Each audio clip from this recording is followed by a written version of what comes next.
Well, it's noon here in Ventnor, New Jersey, and Bethesda, Maryland, and this is news that you can use from CarEdge for Tuesday, March 14th. That's right, the day before payday. What's happening, handsome? Also, Pi Day. Pops, in case you're unfamiliar, Pi Day 3.14. Here's the Yes. deal. Car I prices guess are going does up, that mean used car prices. does that mean pizza tonight? If that's what you want, Dad. I love Well, you. You Pie can do whatever Day. you want. Pie Day. We have used car prices, wholesale used car prices, Dad, spiking. I don't know a better Yes. word to use than that. We've got data from Cox Automotive and Black Book that we're going to look at, and interesting theories as to why. In particular, we get into the amount of quality used car supply out there, and it's just not there. So new car supply is building back up, but used car supply isn't. However, Dad, an interesting conundrum. Retail used car prices haven't gone up as much as wholesale used car prices have, and retail sales volumes for used cars is going down. We've talked about it on the show yesterday. We're going to continue to talk about it today with new data. A little bit confusing, to be honest, to make sense of what's going on. Feels like the market's kind of at a standstill is the best way I can interpret it. I don't know exactly how to interpret it. I do know I was reading through the comments after yesterday's show, and Chad, one of our regular commenters, said, it's not uncommon for them with what they have to pay for these used cars to actually lose money on the front end with the hopes of making some of that back in finance by selling warranties and other products. If the dealers are paying upwards of retail for the nicer used cars and the book values won't substantiate selling it for more than that, and the banks look at the book value so they can determine how much they're willing to finance, well, then I guess it just means that as I said yesterday, they're going to have to use these vehicles as lost leaders to get people in the door, not expect to necessarily make real money on them. And the used car departments will become the drain, as opposed to when the new car departments were the financial drain on the business, and new car departments will become the profit centers of the store again. It's 180 degrees from where it had been for the longest period of time. Let's look at the numbers, Dad. Used vehicle inventory. This comes from Cox Automotive. Their monthly recap just came out this morning or last night. Used vehicle inventory down 12% from last year. Days supply is down 22% from last year. So look at this chart, Dad. This is the available supply of used vehicles. And I'm going to blow it up even more for you. Ready? I'm going to really zoom in here. The different colors of the lines represent different years. The gray line is 2019.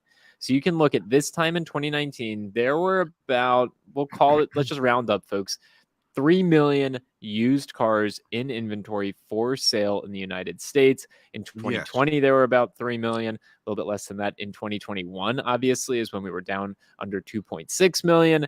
2022, we were around 2.6 million. And then you can see 2023, the yellow line, that is down by 2.2 million. And it's down 12% from where we were this time last year.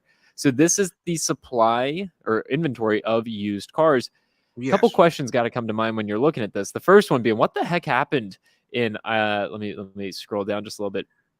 May, June, July of 2020. What was going on then to cause this huge decline in used car inventory? That's one question I have. I don't have the answer to it. And the other question obviously is right here. What is led? Yeah, go ahead. You do have the answer to it. That was COVID. That was, in what was it, April, they closed dealerships for the most part. And it was like June, they started reopening dealerships. Many dealers took a lot of their vehicles to the sale to get rid of them because they had no idea what was going to happen once they were forced to basically close their establishments. So that's what caused that drop. Okay, but what's causing today's decline is the fact that all those new vehicles that were lost to production during COVID times that weren't sold, that didn't provide trade-ins, those vehicles that had been leased in 2019, 20, and 21, as they came due, they were worth much more than their residual values. So people weren't turning them in, they were buying them. So those were used cars that never made it to the market.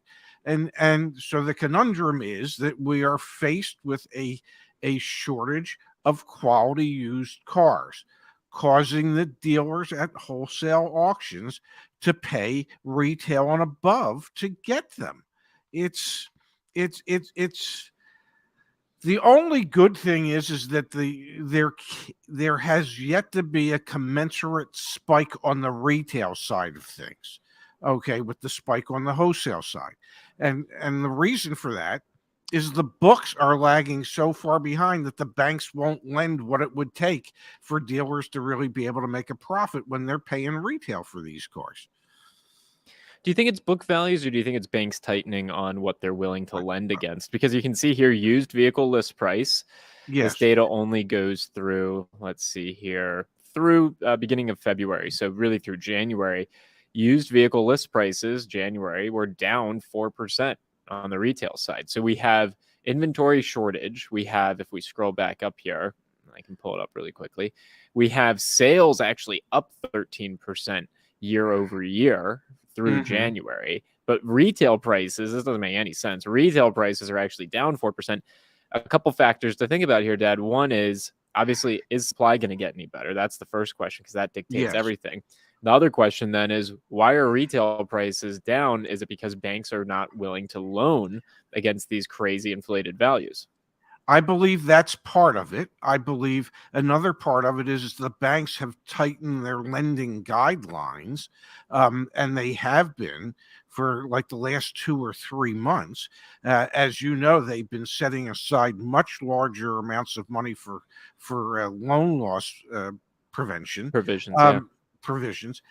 So yeah, I think it's a combination of that, and I think dealers have been forced to lower the prices to some degree, not the degree that we would like to see, but to some degree, so that they can get people's payments in an affordable range for those customers. And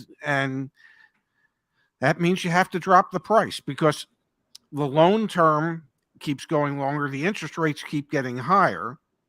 There's only one thing left to cut, and that's the price. Well, they're paying retail. They were trying to sell for retail. Now they're lowering the retail prices a wee bit to make up for it, which is why many dealers are buying used cars today with the expectation that they are not going to make a lot of money on them on the front end. The hope will be that the F&I managers will do a great job packing the payments and selling product, okay, and getting the banks to agree to it. But with rising interest rates, it's going to be more and more difficult. So, if, as Chad mentioned yesterday, there was a used car, they lost $700 on the front end. At the very least, they're hoping that the finance department can make $700 just so that deal becomes a break even deal. The real hope would be that they'd make about 2 grand. And so ultimately it turns into about a $1,300 profit when everything is considered. But these are, as my buddy Chip said the other day, these have become the lost leader items for dealerships. When before you were born and I had the Golf Pro Shop, a Golf USA, and Sure. my Spalding rep came in and he said, "We've got this great deal on our Spalding 15 ball pack. It's a value pack. It's $15.99 wholesale to you, Ray. We have done studies. It sells best at $14.99. So I get to buy them and sell them and lose $1 for every 15 ball pack I sell." And the rationale was that you would use those to draw people into the store so that you could sell them golf gloves, shoes, apparel, more clubs, whatever. It was just a loss leader to get people in the door. That's what many used cars are becoming at the moment. They are becoming the Spalding 15 ball pack of the automobile dealership right now. Wow. Yeah, I think you're right, which is totally backwards from where and how the industry used to work. And also, you're going to need a lot of cash or a lot of access to credit to be able to run that type of business, because these cars aren't cheap that you're purchasing as loss leaders to sell F&I Yes, products.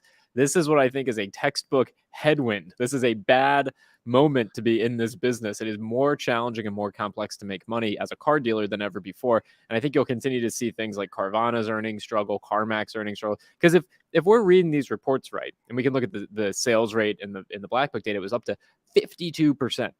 So still half of the cars that are going to auction are not being sold. There's a lot yes, of crap out there, and you yes, should ultimately what should happen. And I'm actually I want to share it on the screen. What you should be doing right now is if you have a car to sell, now's probably a great time to be getting offers. absolutely, absolutely. And We as my buddy Chip told me, he said, even if we step up on a trade to make a car deal, we're not stepping up on a trade as much as we would have to pay for that vehicle at the auction. So the cheapest way for a dealer to get a car right now is to either buy it direct from a consumer or to trade it in against the new car purchase or another car purchase. But to go to the auction to buy the car, that's the highest amount they're going to pay for any of the vehicles that they're going to have on their lot. So there today is as good a day as any to sell your car. Tomorrow might actually be a slightly better day. Because you know me, I always talk about historical norms and conventional wisdom, and I'm at the point in this where I believe you can throw both of those items out the window because none of this makes any sense.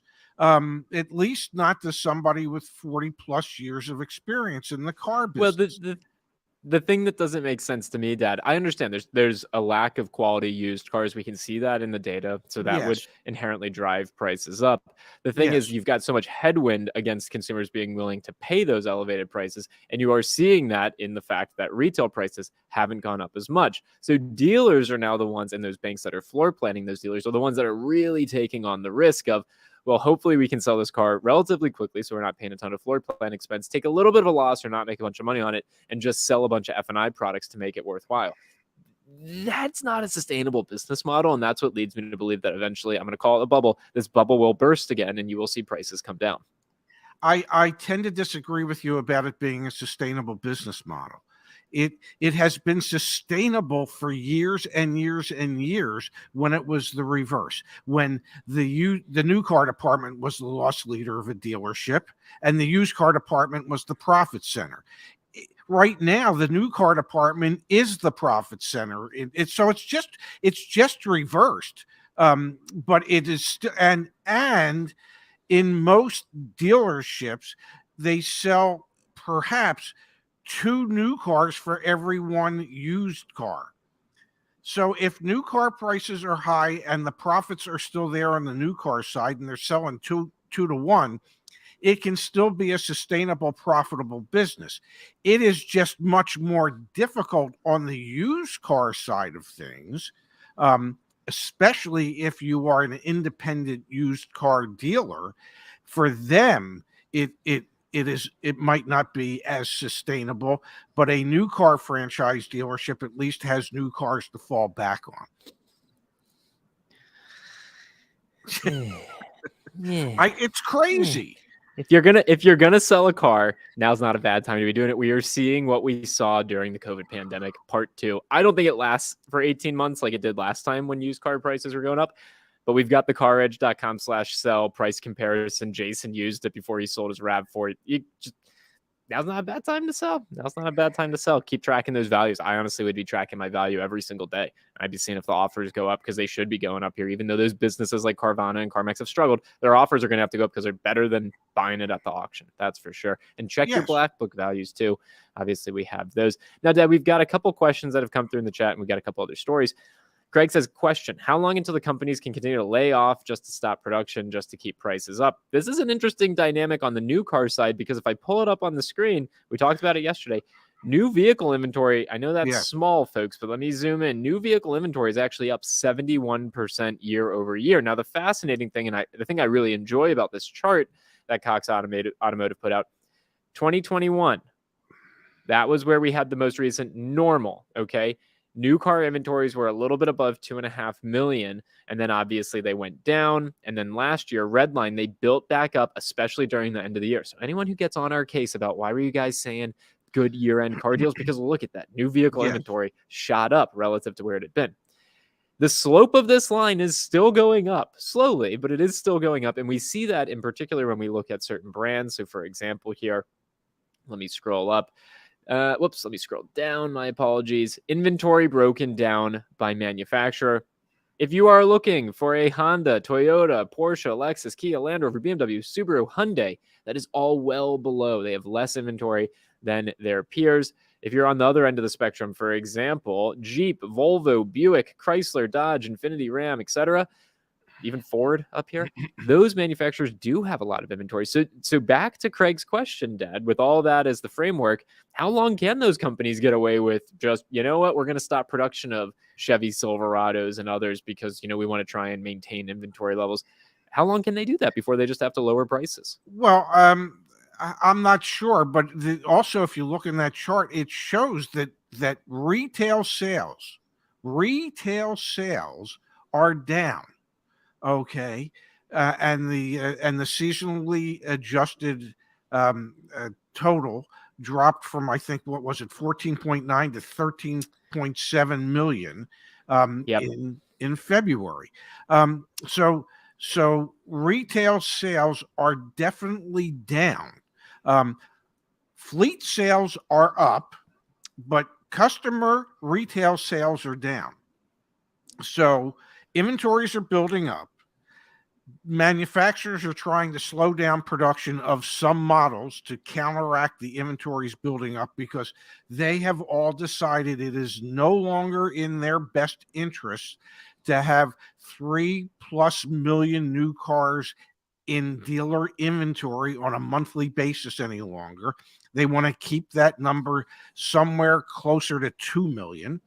So I think what it means is that if that's going to be the new normal for manufacturers, then the reality might be that there'll be less jobs in the manufacturing sector for those employees who actually help build those cars. There'll be less need for some of that manpower. So I wouldn't be surprised if we start seeing more layoffs from these manufacturers in regards to their hourly staff. We know, for instance, at General Motors that they're making big changes in their salaried staff. They've offered buyouts to the tune of $2 billion to help reduce their expenses moving forward. So if salary staff is going to be cut, and it is, then I wouldn't be surprised if we see production workers being cut. If I mean, if you're going to produce 2/3 of what you used to produce, that would indicate to me you need 2/3 the amount of people to do what you were doing when you were manufacturing to your heart's content. So yeah, I don't know how there won't be layoffs. If this is the direction that the manufacturers are trying to go.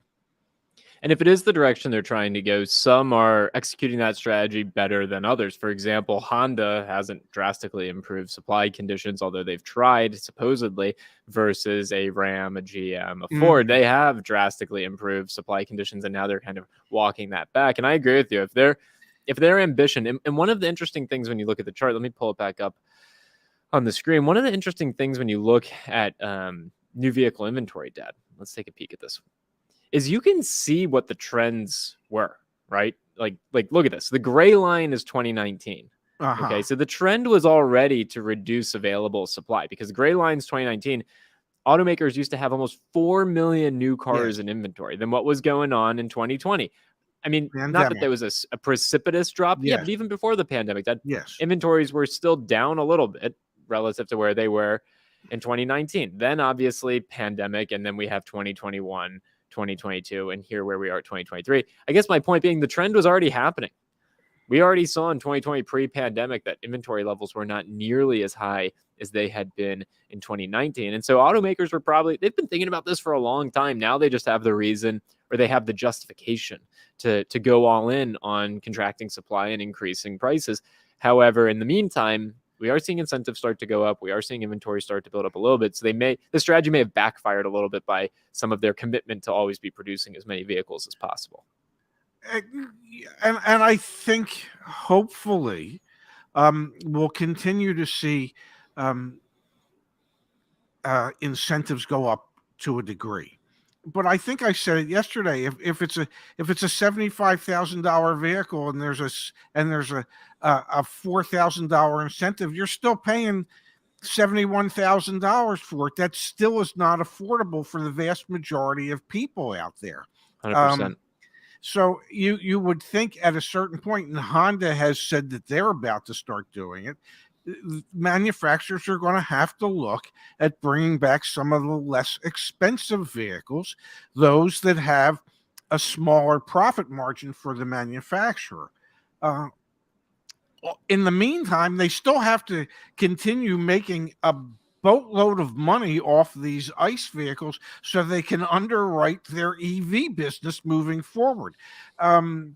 VW just committed $193 billion over the next 5 years towards EVs and software development. So it takes ICE vehicles, the profits from ICE vehicles, to underwrite that, to finance that. So it's not like you can just cut production to nothing. You still have to be selling something in order to be able to bring in the money to underwrite future programs that you have in place.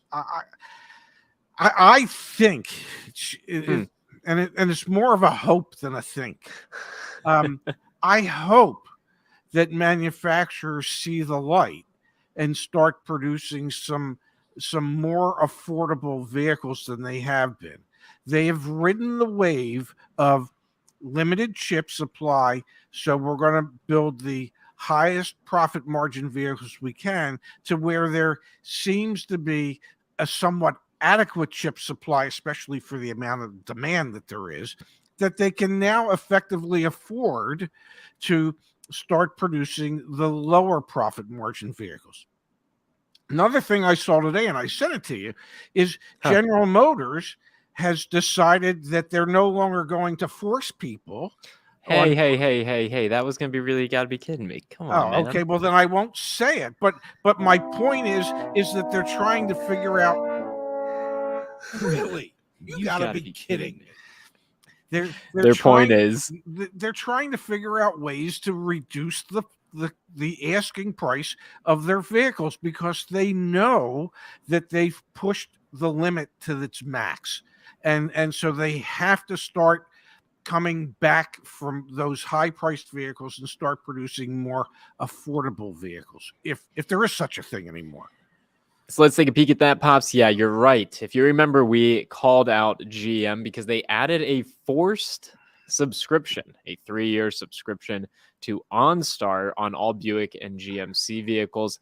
It was $1,500. It was not an option. You just bought the car and the car came with the subscription. It was a really novel concept to increase subscription attachment to 100% overnight. Yes. GM has now walked that back. The really, you got to be kidding me here, is the fact that they thought they could get away with it, Dad, especially as base MSRPs have gone up so much. This comes on the heels of Honda's decision to remove their entry-level trim, ultimately to a few months later bring it back. These are good signs for overall affordability.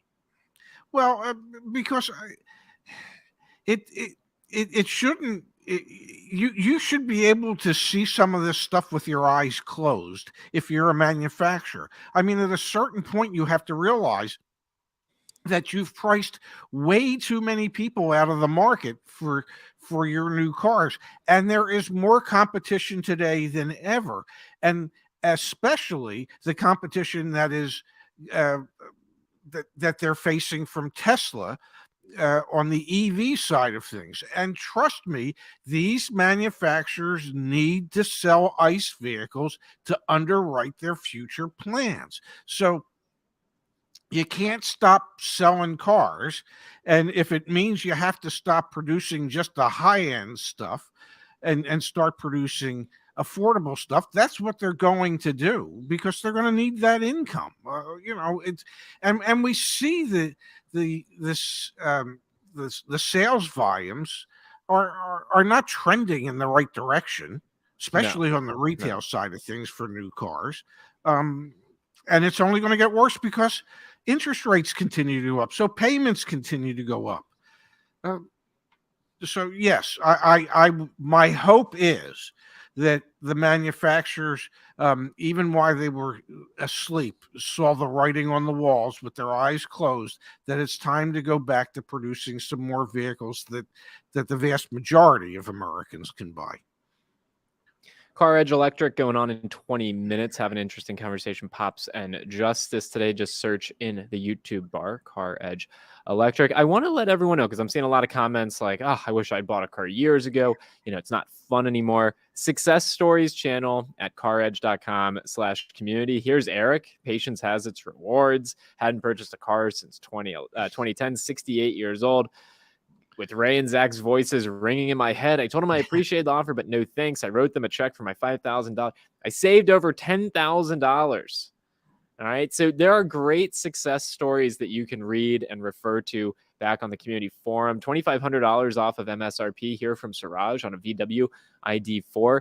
There are so many different ways that buying a car can be fun. Okay. It can be easier. This is what our team does day in and day out. Work with our team, work with our coaches. Start your search at caredge.com. We can help you with literally every aspect. And I'm really proud to say that we're helping people save thousands of dollars still. So please, if you're going to go through this, we can make it a little bit more fun for you. We can help. Thank you, Fix It Tony. We appreciate your contribution. Thank you, Tony. Brado Jacko, thank you for your contribution. We're here to help. We're not going anywhere. And it's really awesome to see the success stories because you didn't write them. I didn't write them. Those are real people saving real money. It feels really good.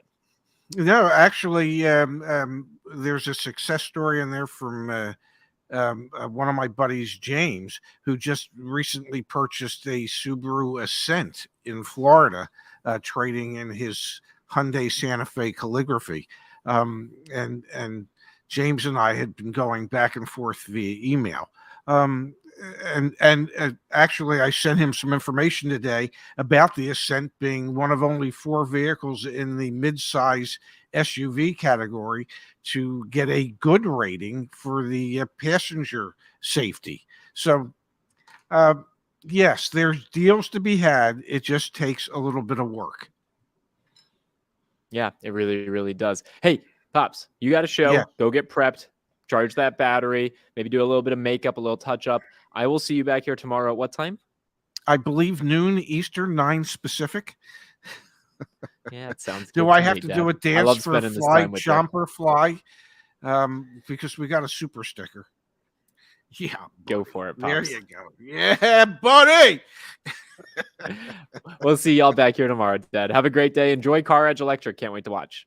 Yep, I'll see everybody there in 15 minutes. And thank you all. We'll see you back here tomorrow at noon Eastern, 9 Pacific, with more news that you can use from CarEdge with your hosts, Ray